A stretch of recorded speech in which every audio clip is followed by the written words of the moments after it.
नमस्कार. आज भीमाशंकर सहकारी साखर कारखान्यावर आपण सर्व पत्रकार मित्रांना जे आज बोलवण्यात आलेलं आहे ते भीमाशंकर कारखान्याची बदनामी,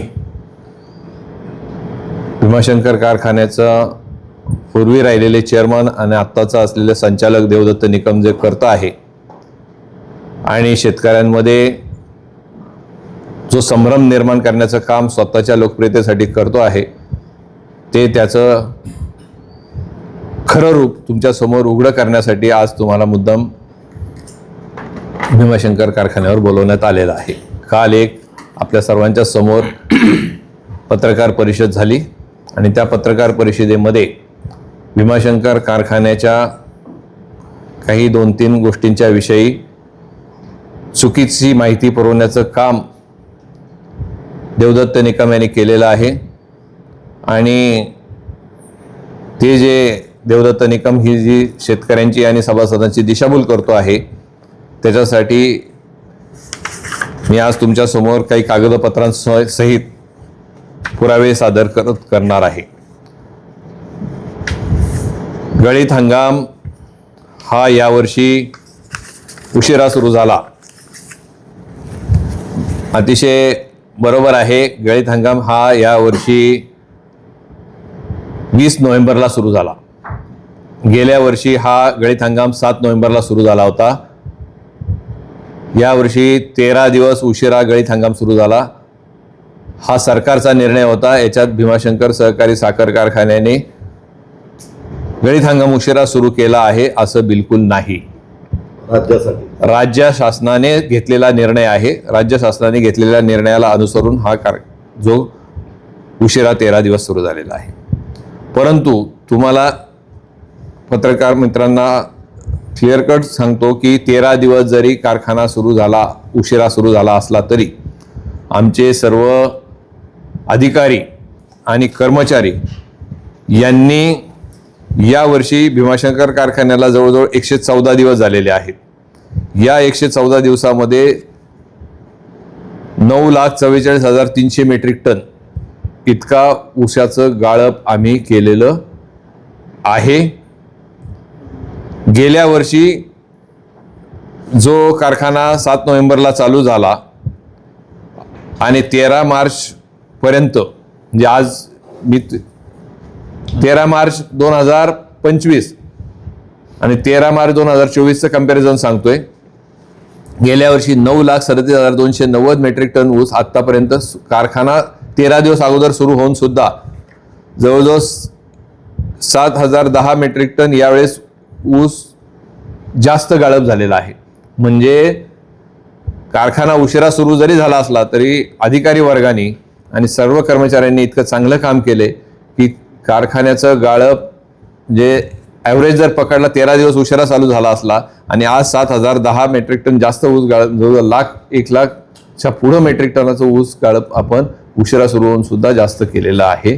त्यामुळं हा धांदात खोटा आरोप आहे की कारखाना उशिरा सुरू झाल्यामुळं शेतकऱ्यांचं याच्यातून नुकसान झालेलं आहे.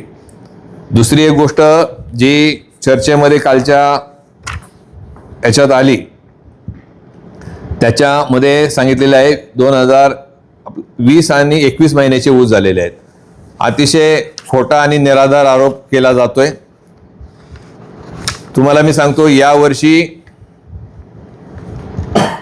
1 जून ही जी नोंदीची तारीख असते त्यावेळेस ऊसाचं क्षेत्र जवळजवळ एका दिवसाचं 990 हेक्टर म्हणजे जवळजवळ 1,38,600 मेट्रिक टन हा ऊस एका दिवसासाठी नोंदला गेला.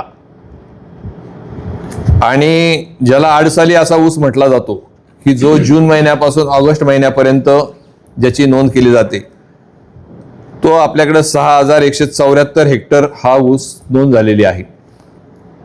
आणि त्याचं जवळजवळ ॲव्हरेज 8,64,360 मेट्रिक टन आहे. म्हणजे एवढ्या मोठ्या प्रमाणामध्ये हा जो ऊस आहे हा आडसालीचा ऊस आपल्याकडं नोंदीचा अवेलेबल असल्यामुळं.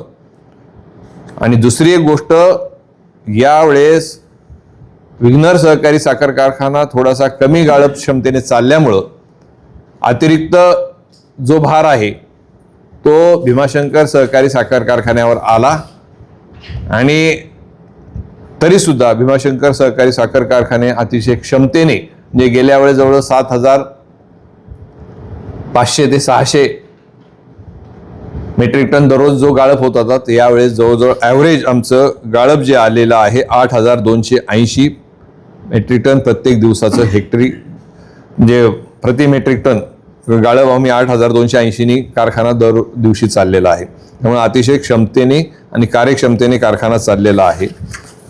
दुसरी एक गोष्ट अशी आहे की जवळचे ऊस न तोडता बिगर नोंदीचा लांबचा ऊस तोडला, अशा पद्धतीचा आरोप केला गेलेला आहे. गेले कित्येक वर्ष बिगर नोंदीचे किंवा तळेगाव डबडेरे परिसरातले ऊस हे तोडले जातात. आज काही ते या वर्षीच पहिल्या वेळेस अशा पद्धतीची काही तोड झालेली नाही आणि ते करत असताना असा आरोप केला की ते ऊस कोवळे तोडले गेलेले आहेत. तर तुम्हाला मी सांगतो, आतापर्यंत तळेगाव डबडेरे येथून जवळजवळ 84,000 टन ऊस आलेला आहे आणि त्याचं हेक्टरी 127 मेट्रिक टन एवढं ॲव्हरेज पडलेलं आहे. जर ऊस कोवळा असता तर एवढं ॲव्हरेज पडलं असतं का? माझा प्रतिप्रश्न आहे देवदत्त निकमला, तुला बाबा शेतकरी आहे, शेतकरी पुत्र आहे, कारखान्याचं खूप कळतं, शेतीचं खूप कळतं, मग कोवळ्या ऊसाचं वजन 127 मेट्रिक टन कसं पडलं?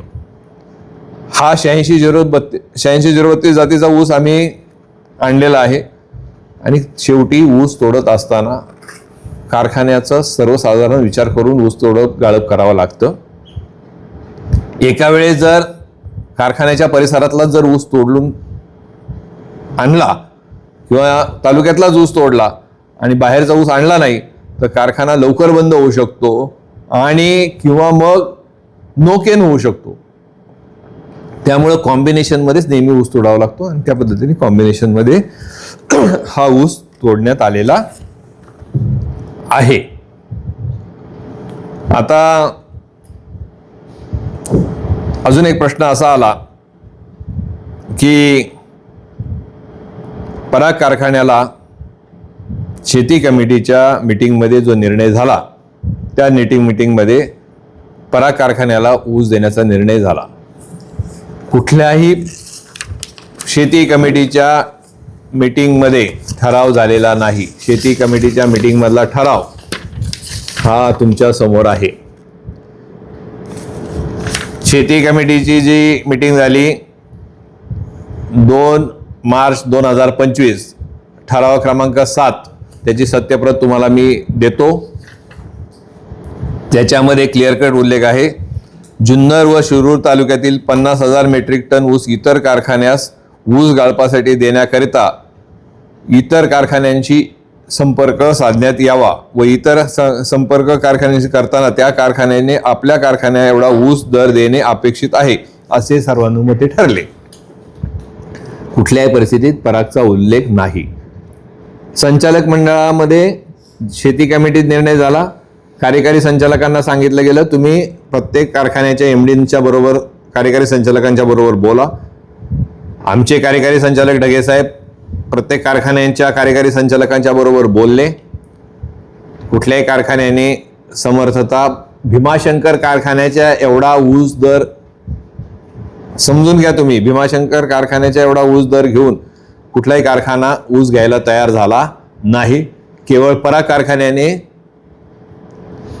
संमती दर्शवली की भीमाशंकर कारखाना जो बाजारभाव देईल शेतकऱ्यांना, त्या बाजारभावामध्ये आम्ही अतिरिक्त जो काय तुमचा जर ऊस असेल तर तो आम्ही घ्यायला तयार आहोत, अशा पद्धतीची संमती ही पराग कारखान्यांनी दाखवली. पराग कारखान्याचं तशा पद्धतीचं पत्र आमच्याकडे आहे आणि मग ते पत्र आम्ही संचालक मंडळाच्या मीटिंगमध्ये ठेवलं.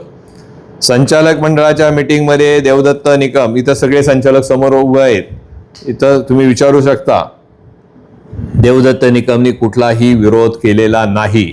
पराग कारखान्याला ऊस देण्याच्या संदर्भातला खोटा आरोप देवदत्त निकम करतो आहे.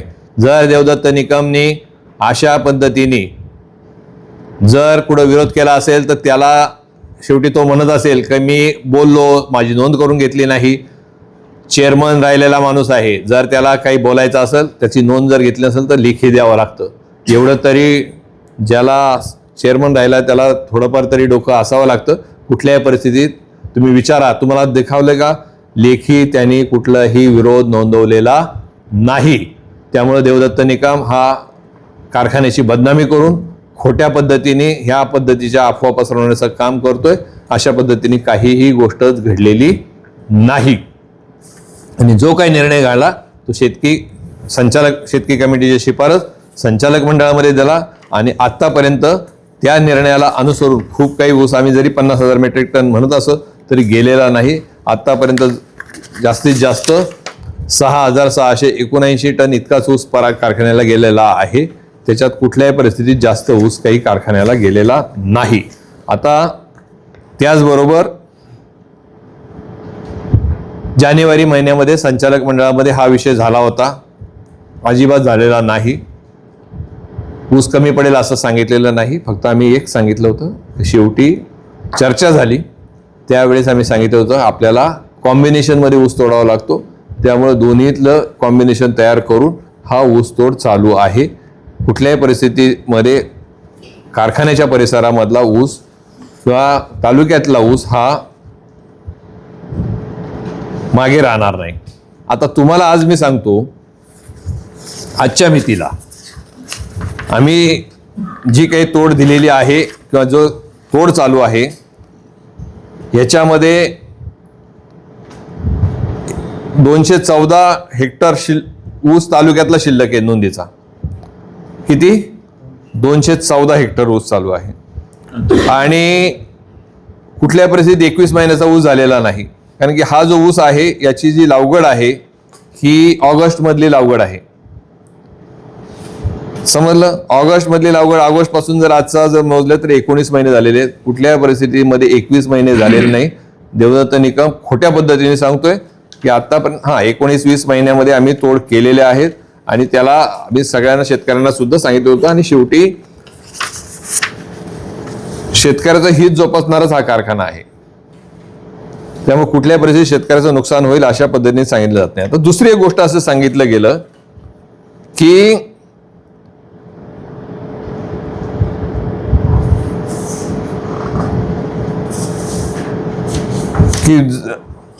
नुकसान झालं शेतकऱ्याचं, ऊस तुटत नाही. आता मी तुम्हाला सांगतो, यावर्षी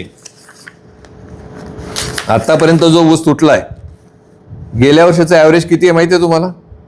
127 मेट्रिक टनाचा ॲव्हरेज आहे. या वर्षीचं जे ॲव्हरेज आहे ते जवळजवळ 139 मेट्रिक, म्हणजे या वर्षीचं ॲव्हरेज जे आहे टनेजचं वाढलेलं आहे हेक्टरी. म्हणजे जे सांगितलं जाते की शेतकऱ्याचं नुकसान झालं ऊस उशिरा तुटल्यामुळं 127चं गेल्या वर्षाचं पडलंय, यावर्षी 139चं पडलंय.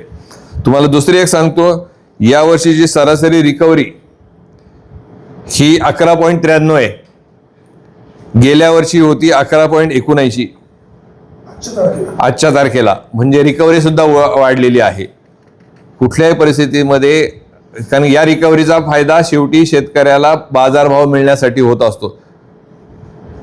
साखर ही कारखान्यात पिकत नाही, साखर ही शेतकऱ्याच्या शेतातच पिकते. कारण ज्याच्यावर निघतो, त्यामुळे कुठल्याही परिस्थितीत शेतकऱ्याचं याच्यामधून नुकसान झालेलं नाही.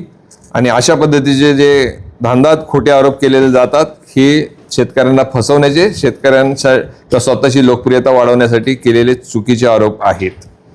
आता दुसरा एक याच्या संदर्भातला विषय असा चर्चेला आला की ऊसाच्याच बरोबर पराग कारखान्याला मटेरियल दिलं जातं. कर्मचारी जे आहे ते, देवदत्त निकमला माझं चॅलेंज आहे की भीमाशंकर कारखान्याचा कुठला कर्मचारी भीमाशंकर कारखान्यातून पगार घेतोय आणि तो पराग कारखान्यासाठी काम करतोय असा एक कर्मचारी आणून दाखव. मी चेअरमन पदाचा राजीनामा देतो, नाहीतर तू तरी संचालक पदाचा राजीनामा दे, नाहीतर राजकारणातून निवृत्ती स्वीकार. खोटे आरोप करण्याच्या भानगडीत पडू नको आणि कारखान्याला बदनाम करण्याचं काम करू नको. जर तू कधी कारखान्याला बदनाम करण्याचं काम केलं तर आम्ही सुद्धा जशा तसं उत्तर देऊ आणि काय कायदेशीर कारवाई करायची ती कायदेशीर कारवाई करायला संचालक मंडळ समर्थ आहे. तुझे जे काही पर्दाफाश करायचा तो आम्ही केल्याशिवाय राहणार नाही.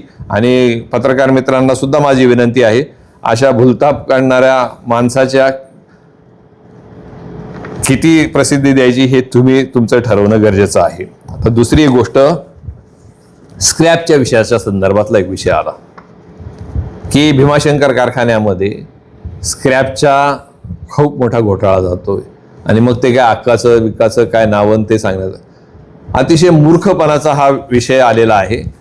आत्तापर्यंत भीमाशंकर कारखाना स्वच्छ कारभार करणारा कारखाना आहे. मान्य नामदार दिलीपराव वळसे पाटील साहेबांच्या नेतृत्वाखाली काम करत असताना हिंमत कोणाची होत नाही सांगायची का भीमाशंकर कारखान्यामध्ये भ्रष्टाचार चालू आहे.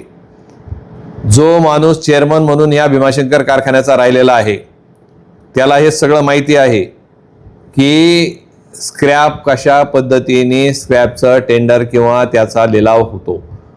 हे जे ॲल्युमिनियमच्या संदर्भात जे सांगितलं गेलंय, हे MS पाईपाला ॲल्युमिनियमचं क्लायडिंग केलं जातं आणि ज्या वेळेस ते पाईप काढून टाकले जातात त्यावेळेस ते ॲल्युमिनियमच्या क्लायडिंगच्या सहित तो पाईप जो आहे तो स्क्रॅपमध्ये काढला जातो.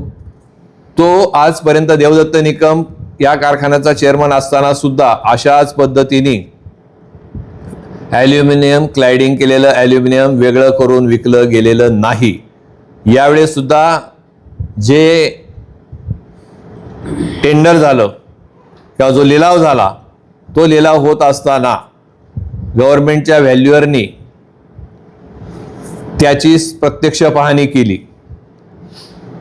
समजून घ्या तुम्ही, गव्हर्नमेंटचा व्हॅल्युअर तो व्हॅल्युअर नियुक्त केला जातो. त्या व्हॅल्युअरची नियुक्ती केल्यानंतर त्यांनी त्याची प्रत्यक्ष पाहणी केली आणि प्रत्यक्ष पाहणी केल्यानंतर त्याचा दर हा निश्चित केला, आमच्याकडे सांगितला गेला आणि त्याच्यानंतर एक टेंटेटिव्ह दर असतो.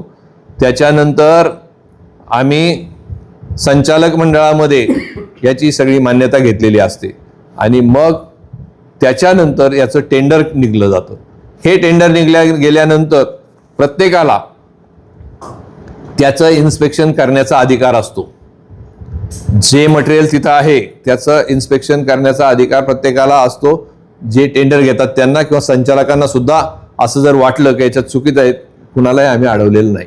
देवदत्त निकमला माझा प्रश्न आहे की आज तू जे काय सांगतो त्यावेळेस तू कारखान्याचं हित पाहण्याचं जर काम म्हणतो त्यावेळेस तू का तिथं गेला नाही आणि त्यावेळेस का सांगितलं नाही का हे जे लॉट केलेले आहेत हे लॉट चुकीचे आहेत. याचं टेंडर झालं.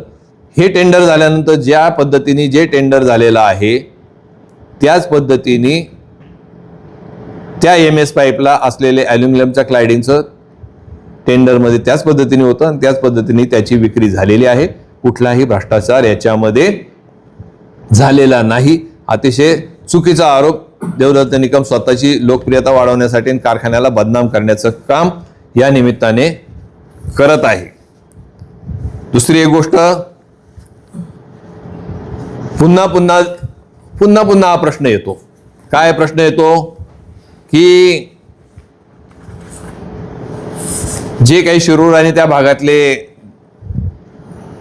लोकांची अनामत रकमा घेतलेल्या आहेत त्या रकमा किंवा त्यांचे शेअर होल्डर त्यांना करून का घेत जात नाही.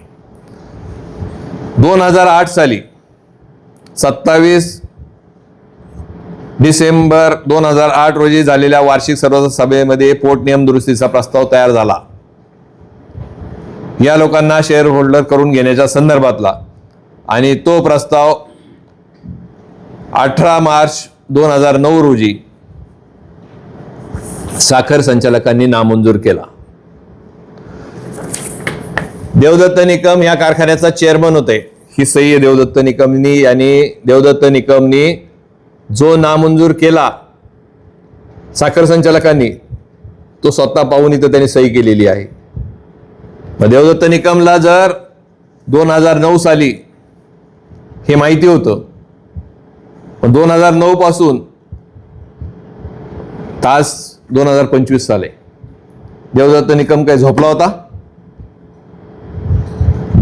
चेअरमन असताना देवदत्त निकमनी याचा पाठपुरावा का केला नाही, हा मला त्याचा सवाल आहे. मग आता तू याची बदनामी करून लोकप्रियता मिळवण्याचं काम करू नको. हा ठराव त्याच वेळेस नामंजूर झालेला आहे. आता त्याचं म्हणणं आहे का आम्ही सारखं संचालकांकडे जातो आणि त्यांना विचारतो. तू विचारू शकतो ना, पण तुझी सही आहे, तुला हे माहित नाही का? पण हा नामंजूर त्यांनीच केलेला आहे. तो का दिशाभूल करतो लोकांची?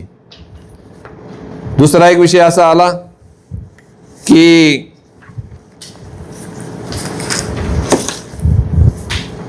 सभासद भीमाशंकर कारखान्याने सभासद करून घेण्याच्या संदर्भात आम्ही फॉर्म वाटणार आहोत, असं काहीतरी बालिश, मी त्याला काय म्हणतोय, बालिश. जो चेअरमन राहिलेला आहे त्याला कळायला पाहिजे का अशा पद्धतीची पद्धत कुठं नसते. आणि कुठंही असं कुणी उठला आणि सुटला आणि आम्ही फॉर्म छापून घेतो आणि भीमाशंकर कारखान्यावर किंवा संचालक साखर आयुक्तांकडे देतो आणि शेअर करून घ्या, असं काही नसतं. पद्धत असते. त्या पद्धतीप्रमाणे संचालक मंडळामध्ये त्याचा ठराव होतो आणि ज्यांना कोणाला कशा पद्धतीने ऊस उत्पादक जे असतील त्यांना शेअर होल्डर करून घेण्याचा निर्णय संचालक मंडळामध्ये होतो. देवदत्त निकम संचालक आहे, अजूनपर्यंत संचालक मंडळाच्या बाहेर नाही. संचालक मंडळात निर्णय घ्यायचा असताना देवदत्त निकमने सांगावं ना काय काय चर्चा झाली, कधी केली, आणि त्याचं म्हणणं काय नेहमी का मी बोललो, मी एकटा आहे, मग माझं म्हणणं मांडून घेत नाही. तुझं म्हणणं मांडून घ्यायला लेखी दे ना. लेखी दिलं तर हा बाप दाखव, नाही तर श्राद्ध घाल. लेखी असतं. कधीपर्यंत तू केले हे सगळं? खोटं का सांगतो लोकांना? त्याच्यामुळं तशा पद्धतीचं कुठलंही धोरण भीमाशंकर कारखान्याने तुमच्या मार्फत मी सगळ्या शेतकऱ्यांना सांगतोय, दिशाभूल करण्याचं काम चालू आहे. कोणीही बाहेरचा माणूस अशा पद्धतीने फॉर्म वाटेल आणि तुमचे पैसे गोळा करेल तर ते कायद्याशी धरून नसणार आहे. तुमची शेतकऱ्यांची फसवणूक होईल, पैशाचा अपहार होऊ शकतो. त्यामुळे कुठल्याही शेतकऱ्यांनी अशा पद्धतीच्या अफवांवर विश्वास ठेवू नये. धन्यवाद.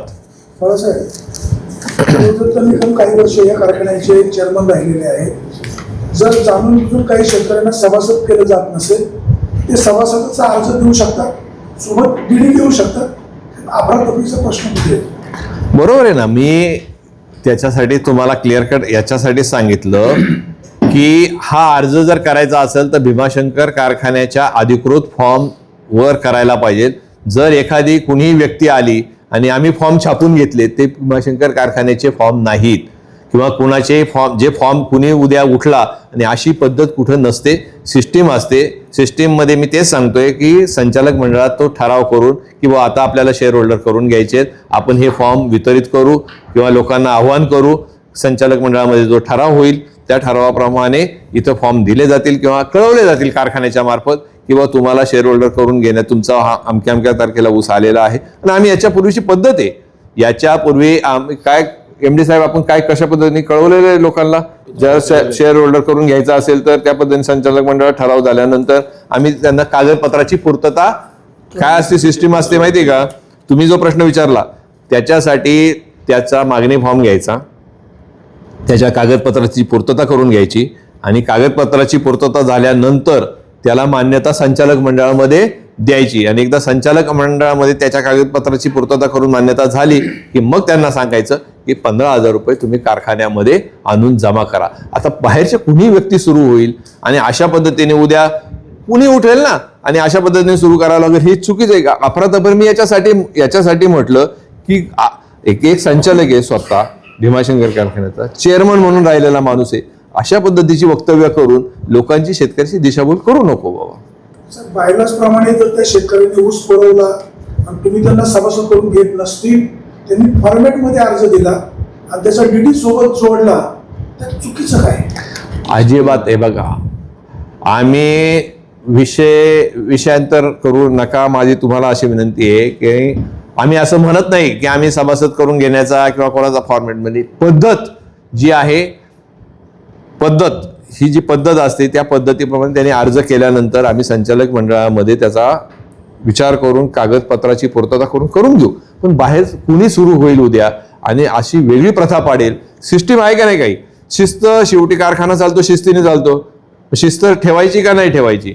शिस्तीने काम करायचं असेल तर शिस्ती पद्धतीने झालं पाहिजे. आणि म्हणून आमचं असं म्हणणं आहे, जर कोणी कारखान्याची शिस्त बिघडवण्याचं काम करत असेल तर मी तुमच्या मार्फत सांगतो की आम्ही नजीकच्या भविष्यकाळामध्ये कायदेशीर सल्ला घेऊन जी काही कायदेशीर कारवाई करायची ती जो कोणी संचालक असेल त्यांनी त्याच्या शिस्तीतच भीमाशंकर कारखान्याची शिस्त पाळून काम करावं.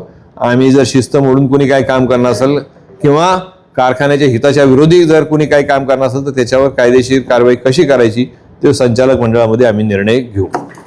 शेवटचा प्रश्न, ते जे म्हणाले की बाबा स्क्रॅप मी पाहिलं, जसा फोटो काढला, तर ते कारखान्याचे सन्माननीय संचालक आहेत. समजा त्या लोखंडामध्ये काहीतरी ॲल्युमिनियम जात आहे, तर त्यांनी कार्यकारी संचालकांना बोलवायचं, स्टोअर किपरांना बोलवायचं, त्याचा पंचनामा करायचा आणि सगळं समोरासमोर दाखवायचं ना. ते म्हणाले मी फोटो काढला, मॅनेजमेंटला दाखवला, त्याचा अर्थ लोकांनी नेमकं काय घ्यायचं? त्याचा अर्थ असा आहे की फक्त लोकप्रियतेसाठी, आपलं स्वतःचं काहीतरी लोकप्रियता वाढवण्यासाठी कारखान्यात मी खूप काही वेगळं करून दाखवतो, मी काहीतरी वेगळं करतो आणि कारखान्यात काहीतरी वेगळं काम चाललंय आणि मी ते सगळं थांबवण्यासाठी शेतकऱ्यांच्या त्यांचं म्हणणं आलं ना, मी निवडून आलोय शेतकऱ्यांच्या हितासाठी आलोय आणि मग कारखान्यात चाललेला भ्रष्टाचार, आणि कारखान्यात असा भ्रष्टाचार तुला कळायला पाहिजे, कारखान्यात असा पद्धतीचा भ्रष्टाचार कधीच झाला नाही. भीमाशंकर कारखाना हा आजपर्यंत भारतात सर्वोत्कृष्ट कारखाना ठरलेला आहे. भारतात एवढा नावलौकिक कारखाना असलेला कधीही रुपयाचा भ्रष्टाचार नाही. लोक कौतुकतेने पाहतात भीमाशंकर कारखान्याच्या कारभाराकडं. का पारदर्शक कारभार असलेला, साखरेचं टेंडर ई टेंडरिंग पद्धतीने, मालाच्या मटेरियलची खरेदी सगळी ई टेंडरिंग पद्धतीने, कुठल्याही पद्धतीचं लपवा-छपवी करून भीमाशंकर कारखान्याचा कुठलंही काम चालत नाही हे देवदत्त निकमला माहिती आहे.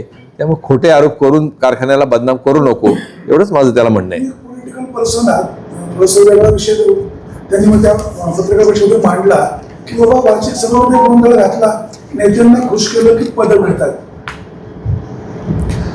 तुम्ही एक चांगला प्रश्न विचारला की देवदत्त निकम असं म्हटला की जे काही वार्षिक सर्वसाधारण सभेमध्ये काही लोक गोंधळ घालणारी त्यांना असं जे, देवदत्त निकमच्या पत्रकार परिषदेमध्ये डाव्या आणि उजव्या बाजूला बसलेले लोक कोण होते तुम्ही पाहिलीत का?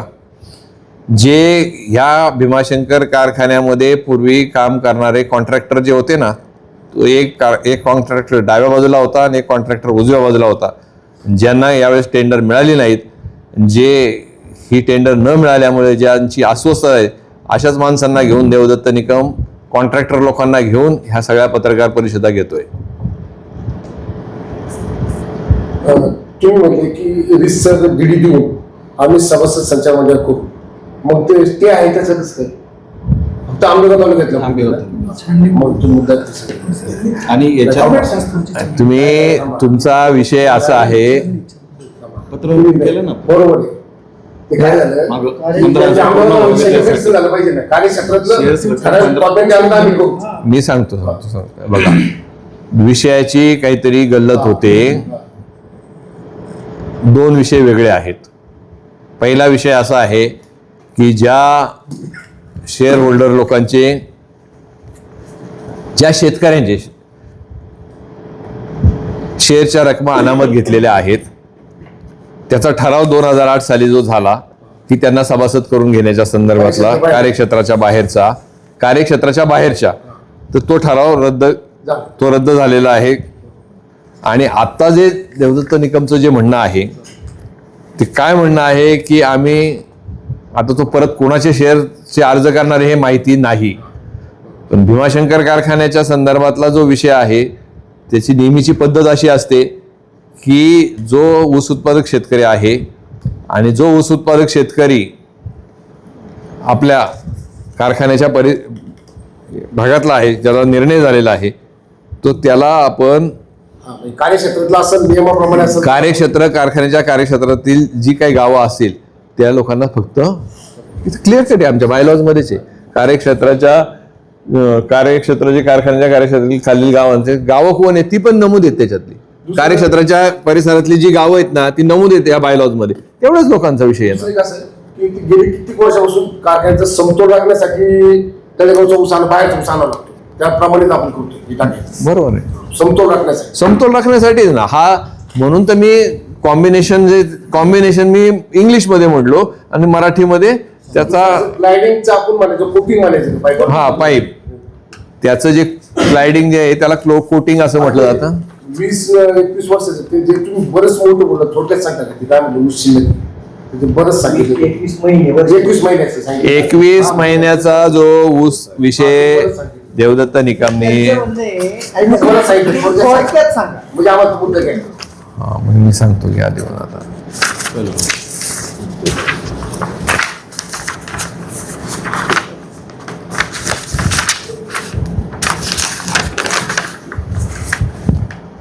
आजच्या मितीला 214 हेक्टर ऊस शिल्लक आहे.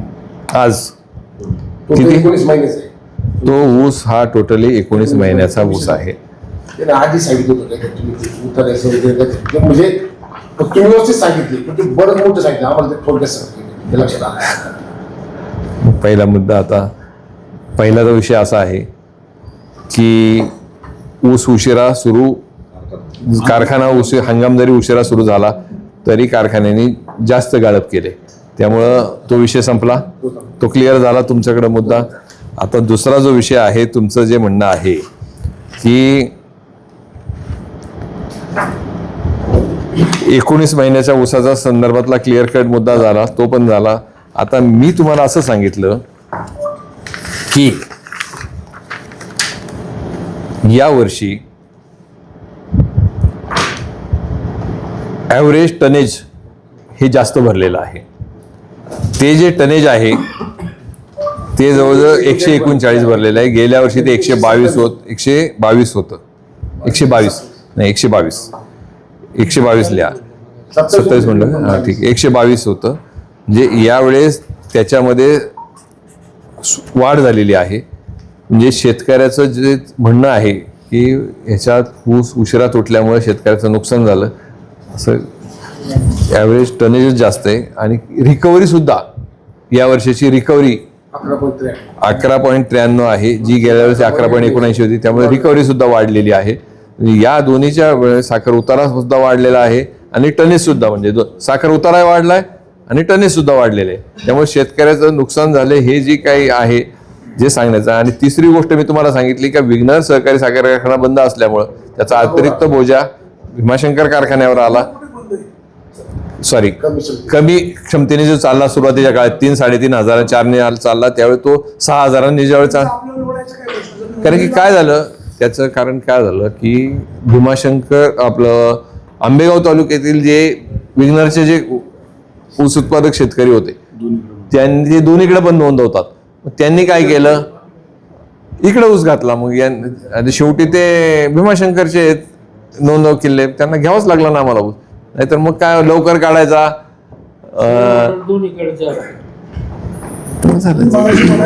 लोकशाही आहे आणि मी जे सांगतो हे सगळ्यांना मान्य असतं. तुमच्या शेजारी व्हाईस चेअरमन साहेब असते सर चेअरमन साहेबांनी जे मुद्दे सांगितले तुम्हाला मान्य आहे ना? अगदी सर तुम्हाला सगळ्यांना मान्य आहे.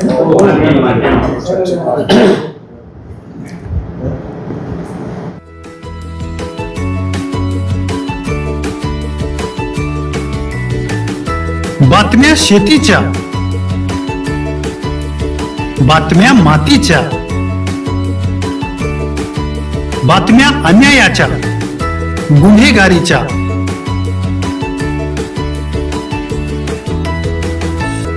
राजकारणाच्या आणि समाजकारणाच्या,